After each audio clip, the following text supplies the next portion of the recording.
حیدر علی نہایت شریف و نفس اور بااصول انسان تھے۔ تاجروں کے روپ میں آنے والے انگریزوں کے سخت خلاف تھے، کیونکہ ان کو بخوبی علم تھا کہ یہ لوگ تجارت کی غرض سے نہیں بلکہ ہندوستان پر قبضہ کرنے آئے ہیں۔ اس سازش کو روکنے اور ختم کرنے کے لیے نواب حیدر علی نے ایک منظم حکمت عملی اپنائی اور اپنے مقصد کے لیے کوشاں ہو گئے۔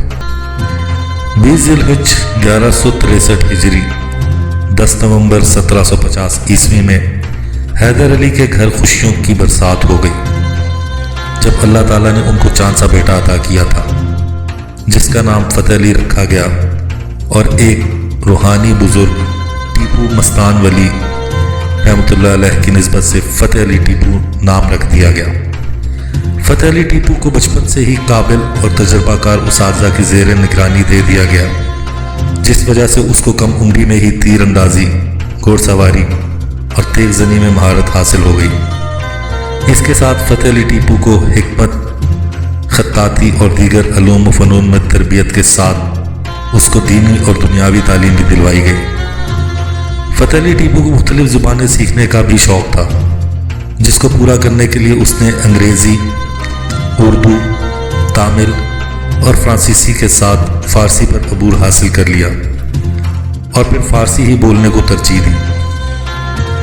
1765 عیسوی میں حیدر علی کی قیادت میں فتح علی ٹیپو مالابار پر حملہ آور ہوا، جہاں سے کامیاب لوٹنے پر حیدر علی نے اپنے لخت جگر کو اس جاگیر کا تحفہ دیا۔ مرہٹوں سے لڑنے میں بھی فتح علی ٹیپو اپنی مثال آپ بن چکا تھا۔ 1771 عیسوی میں حیدر علی جنگ سے فارغ ہو کر واپس لوٹے تو انہوں نے اپنے نور نظر فتح علی ٹیپو کی شادی کر دی۔ شادی کی تقریب میں تمام رسوم نہایت دھوم دھام سے ادا کی گئیں اور غربا میں کھانا تقسیم کیا گیا۔ یکم محرم الحرام 1197 ہجری 7 دسمبر 1782 عیسوی کو حیدر علی طویل بیماری کے بعد انتقال کر گئے۔ جانشینی کے لیے فتح علی ٹیپو کو نامزد کیا گیا تھا، اس لیے جب فتح علی ٹیپو دارالسلطنت پہنچا تو تخت نشستنی کی رسوم ادا کی گئی۔ فتح علی ٹیپو اب سلطان ٹیپو بن چکا تھا۔ اس نے فرمان جاری کر کے انگریزوں کے خلاف عام جنگ کا بھی اعلان کیا۔ وقت گزرنے کے ساتھ ساتھ سلطان ٹیپو اپنی جواں مردی، بہادری اور دلیری کے ذریعے مختلف فتوحات حاصل کرتا رہا۔ سلطان ٹیپو کے ساتھیوں میں میر صادق جیسے معلوم سازشی لوگ بھی تھے، جنہوں نے سلطنت خداداد کے خلاف بغاوت کر دی۔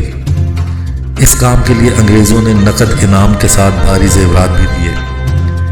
اس دوران میں سلطان ٹیپو نے بچپن میں کیے گئے ایک وعدے کو پورا کرتے ہوئے 1202 ہجری میں مسجد اعلیٰ بھی تعمیر کروائی۔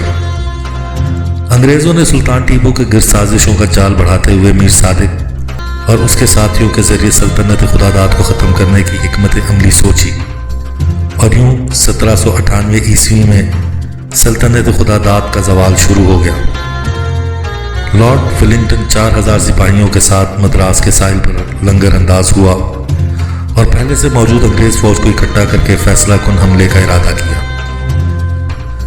2 مئی 1799 عیسوی کو غداروں کے پھیلائے جال کی وجہ سے انگریز فوج قلعے میں داخل ہو گئی اور اس نے فسادیوں کے ساتھ مل کر بہت لوٹ مار کی۔ سلطان ٹیپو اس فساد کو جڑ سے اکھاڑنے کے لیے آگے بڑھا، لیکن میر صادق کی سازش سے وہ بالکل تنہا رہ گیا تھا۔ میر صادق کو سلطان ٹیپو کے جانثار ساتھی نے عبرتناک موت دی۔ سلطان ٹیپو کو اس کے ساتھیوں نے جان بچا کر نکلنے کا مشورہ دیا، لیکن شیر میسور نے نہایت حقارت سے تاریخ ساز جملہ کہا: شیر کی ایک دن کی زندگی گیدڑ کی 100 سالہ زندگی سے بہتر ہے۔ دشمن کے سپاہی سلطان ٹیپو کو تنہا دے کر آگے بڑھے، لیکن سلطان ٹیپو نے اپنی آخری سانس ختم ہونے سے پہلے دشمن کو خاصا سبق سکھا دیا تھا۔ دشمن نے سلطان ٹیپو پر گولیوں کی بوچھاڑ کر دی اور سلطان ٹیپو شدید زخمی حالت میں زمین پر گر گیا۔ شہادت سے پہلے سلطان ٹیپو نے ہاتھ میں پکڑی تلوار اٹھائی اور انگریز سپاہی کا سر اڑا دیا، جس وجہ سے مزید کوئی سپاہی خوف کے مارے آگے نہ بڑھا۔ 29 ذی-القعدہ 1213 ہجری 4 مئی 1799 عیسوی کو شیر میسور نے نہایت بہادری اور دلیری سے لڑتے ہوئے شہادت کا جام پی لیا۔ سلطان ٹیپو نے موت قبول کر لی، لیکن غلامی کا طوق گلے میں ڈالنے سے انکار کر دیا، اور یہی ایک مرد مومن اور سپہ سالار کی پہچان ہوتی ہے کہ جان جاتی ہے تو جائے لیکن غلامی سے انکار